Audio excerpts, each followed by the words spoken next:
మంచిది కాదు. ఎందుకంటే నేను లైవ్ చేస్తున్నాను. బాగా చేశాను.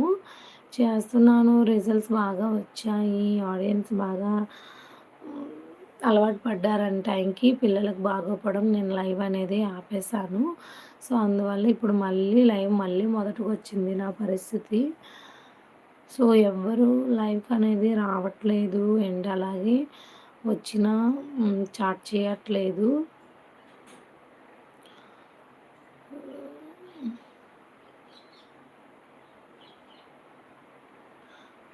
అందుకే బాధనిపిస్తుంది. పిల్లలకి బాగోపోవడం నేను లైవ్ చేయలేదు.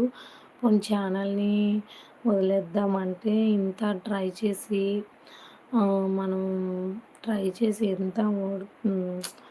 ఇంతవరకొచ్చిన తర్వాత ఛానల్‌ని వదలబుద్ధి కావట్లేదు.